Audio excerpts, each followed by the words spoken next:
Welcome in everyone to DomTime. We've talked about it before on several shows, but boy, it's all coming together now. Obamacare, Affordable Health Care Act, counting down the days to October 1st when a lot of this goes into motion.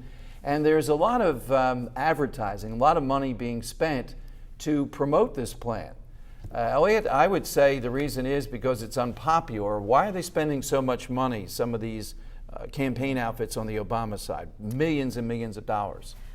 I don't think that the argument or the ads coming out of the OFA now, right. I don't think that persuasive is their goal. I think they have to inform the American public about what these laws are doing and what they will have to be a part of come October 1st. Yeah, but they were reaching out to the NBA and the NFL and others. I don't think those guys are saying subsection B and C.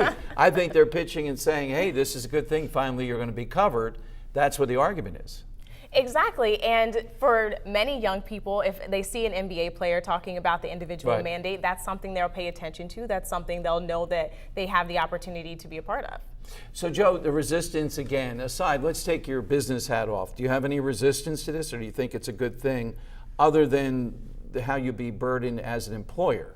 As far as how they're advertising it, or how the overall act is going to go into play. Let's face it, the big debate is over a mandate. Right. And that young people particularly will be affected by this. But do you feel upside outside of your employment for the country or you as an individual? Right. Any upside? And as putting the employer hat aside, right. I have the same insurance as my employees. I don't have a special policy. Right. I work hard for that policy, and I just see that what they're going to be offering is going to offer me less coverage at more greater expense. And I don't see where the upside is for myself and my employees. And that's where I'd love for someone from the administration or that right. passed this law explain to my employees that are going to be paying more and getting less why this is a good thing Elliot, to them. I would say the theory of it is this. There's got to be rationing in here of care. It's got to be higher deductibles, lesser care, people making decisions. You're not going to get this, you're not going to get that. How else would you put 30 million plus more people into this? Well, this is also the great part where the insurance companies play a part, right? We have lots of insurance companies that since the Affordable Care Act has passed, they put a greater emphasis on the people they're already covering, taking care of themselves. They're giving incentives for people who work out. They're giving incentives for people who are able to get off of their blood pressure medication. So right. we won't just see this huge surge in people who are all after the same doctor. Well, let's talk about that. Back to the young people now, too. The big part of this, to me, it's a Ponzi scheme, but you're in favor of it. If they don't get young people into this, and I look at some of the sign-up rates, I know this is crunch time, that's why all the advertising. If they don't get them in there, they can't support people that are older. Isn't that what this is really about? People your age are being forced into this, and that's going to force the system to cover those that are pretty much older until they get into Medicare.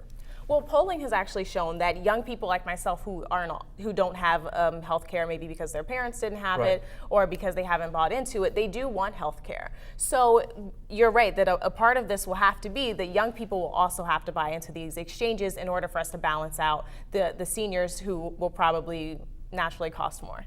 All right, let's go to Anthony on the phone. Anthony, welcome to DomTime. Thanks for joining us tonight. Yes, how you doing? Yes. Yeah, Anthony, could you turn your TV off for a moment too so you won't be interrupted? Okay, so. All right, hit the remote. Good. Anthony, go right ahead. What's your comment? I'm in my 50s. I'm not working. I do odds and jobs. I make maybe under $20,000 a year, if that, to pay my bills. Is it mandatory for me to have this medical, something I can afford? And then if I couldn't afford it, what is the penalty for me not having it? All right, Ellie, do you want to answer? So I see that you're from Pennsylvania. So unfortunately, Governor Corbett and the Republicans in the state house have decided not to expand Medicaid coverage, which would be part of your coverage. So the best thing would be for when the insurance exchanges come out, you'll have the opportunity to see which plan you might be able to afford and if there are tax credits available. But when you do log online, you'll see that Pennsylvania, unfortunately, like New Jersey, did not decide to take a part of the Medicaid expansion, which the federal government is already covering. All right, let's go to Conrad. Conrad, you have about a minute with us. Go right ahead. What's your comment, Conrad? Yes, I'd like to find out. I hear us saying about the younger. They're trying. Well, they're trying to. I heard a young lady saying that they're trying to get the youth and the young people involved as far as getting health care coverage. But for a person that's working at McDonald's and Burger King, do you really think at the end of the day, when they bring in $90 home after taxes, they think about paying some health care coverage? You're right. That's probably not what they're thinking about, and that unfortunately is the problem, and that's why we've been paying these egregious amounts, because eventually these young people, no matter how young they are going to get sick, and we're going to pay for them at some point, and the cost is going to be much higher. His point is, though, they're not making a lot of money, and now they're going to be taxed for health care. Well, there are exclusions to the rule, and if they're making under a certain amount, then the mandate actually does not apply to them.